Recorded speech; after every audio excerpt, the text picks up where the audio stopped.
Hello viewers, welcome back to our e-learning platform of Gyan Gurukul. Today, I am continuing with the second part of the special strategy how to score 100% marks in class 12 maths. Fine. Now, before going into the discussion, I would like to answer the question which has been put forward by many of the students, that how to split the duration for the entire course of class 12. So I better suggest and advise that if you take your preparation from May till December, that means a span of 8 months, then you have to split it in 7:9 ratio. That means 3.5 months for part 1 and 4.5 months for part 2, because the part 2 is little bit more descriptive and illustrative. Fine. So coming back to the strategy, integrals. Here you will be having two different sections, definite and indefinite integrals. Under indefinite, you will have to study mainly 4 methods. The first 3 categories are integration by substitution, integration by parts, then integration by partial fraction. You can get a 4 marks question as well as a 2 marks question from this part. Plus there is another 4th type, that is called the special integral type, just like integral of px plus q divided by root over ax square plus bx plus c into dx. This has been well discussed in the NCERT book, so I recommend to go through that book, as well as you can go for other reference. Mainly R.S. Agrawal would be a very good decisive book for you. But if someone wants to go for R.D. Sharma, then I think that it is more vast, because we are talking only about the boards, okay, not about the competitive exam. Now, this year from definite there was a question of 2 marks and a 4 marks from indefinite, and from definite what you have to study is the 7 properties, and then you have to jump into the numericals where you have to directly apply those properties and get the answer. Fine. Now, as I said here, it was a 2 and 4 marks question from definite, as well as a 2 and 4 marks question from indefinite. Fine. Now, application of integrals.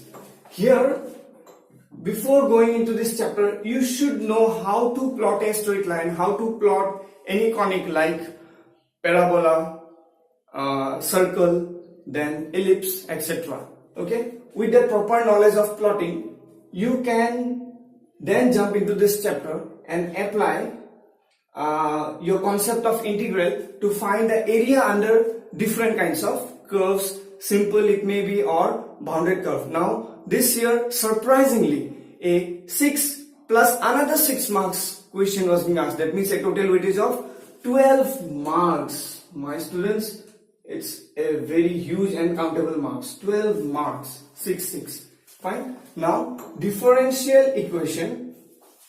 Here, after passing these 2 chapters, differential equation will appear a little bit familiar to you. And here you will be basically studying about the 3 types of differential equation: homogeneous, variable separable, and linear differential equation. Fine. So, go through the books that I have recommended. It will be not so difficult, like a cakewalk. Fine. Only the main thing is, here you have to keep in mind how to recognize which type of differential equation and what method you should abide by. Fine. So this year from differential equation, if I am not wrong, it was a 1 marks, a 2 marks, and 2 4 marks question. Oh my god, such innovative. Fine.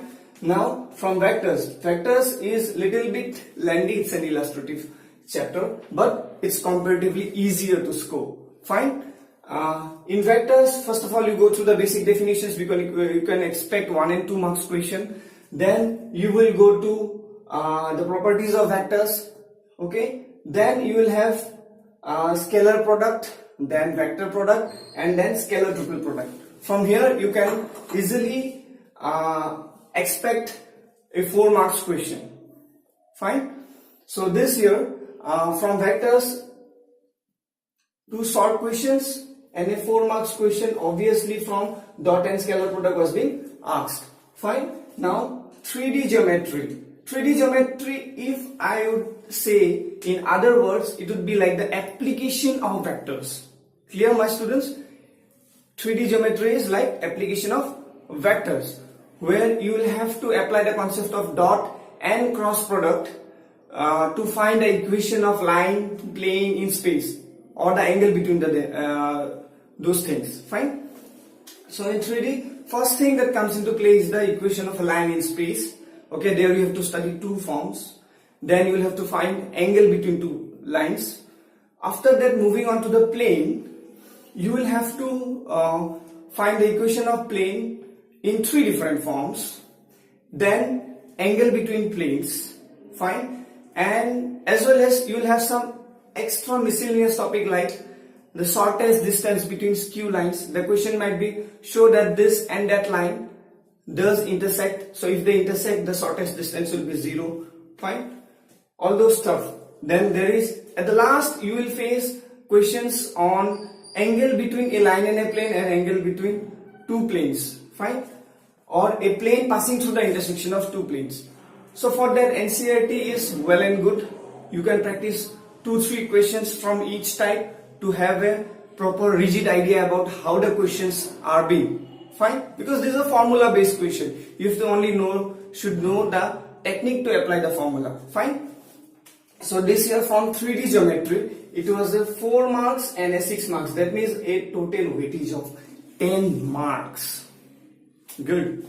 Now linear programming, LPP we say in short. For this you should have a clear basic idea about the linear inequalities which you studied in class 11. Fine. If you know the graphical method how to find the solution or the region of solution for linear inequalities in two variables, then LPP will not be a nightmare for you, because the questions look quite lengthy but the solutions are very easy. Fine. So this time a 6 marks question, and every year obviously a 6 marks question is being put by from LPP, so you can easily grab the 6 marks. So clear your base from linear inequalities. Fine. Now probability, the last chapter.